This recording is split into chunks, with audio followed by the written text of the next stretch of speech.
The Dark Lord of the Sith, Darth Malgus, was one of the greatest Sith warriors that ever lived. Many believed that it was because of him that he single-handedly took over the planet of Coruscant during the Great Sith War. However, every great and powerful Sith Lord has their final day. That final day for Malgus was when he decided to step out of his role as warrior and tried to become a Sith Emperor. After taking over the planet of Coruscant, which we saw in the Old Republic cinematics, Darth Malgus waited for the entire planet to be destroyed.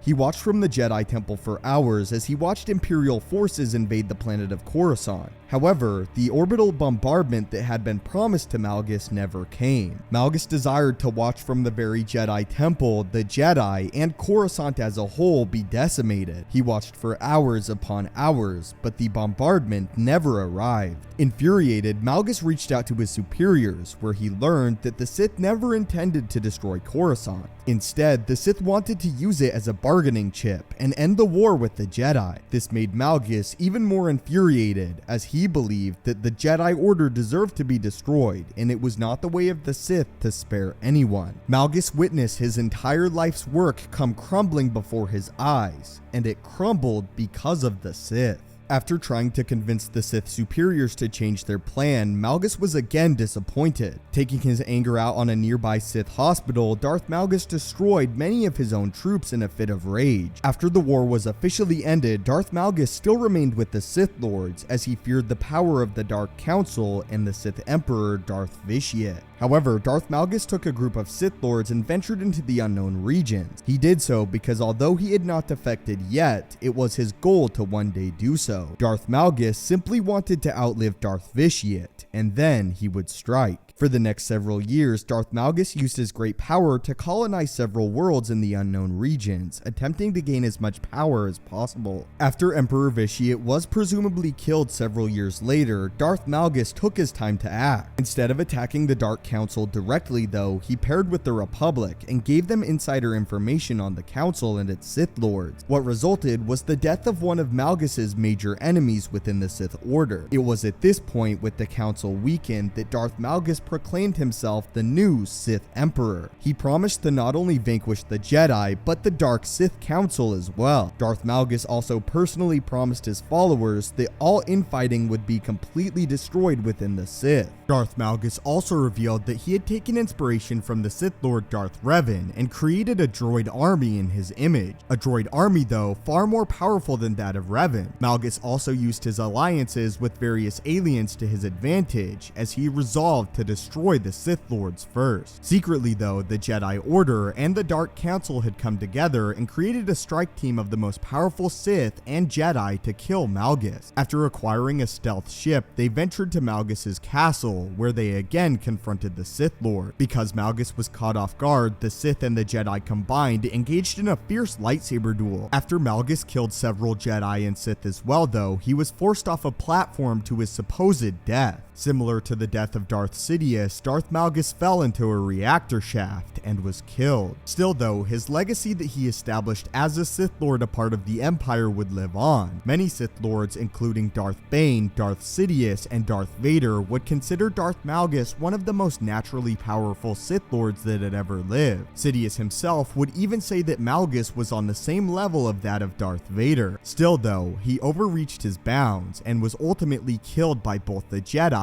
as well as the Sith Order that he served throughout his life. But that is the story of the death of Darth Malgus and how he ultimately betrayed the Sith and became a new, false emperor. But what are your thoughts on the death of Darth Malgus and how he was ultimately killed by the combined might of the Jedi and the Sith? As always, thank you guys so much for watching. May the Force be with you and have a great day.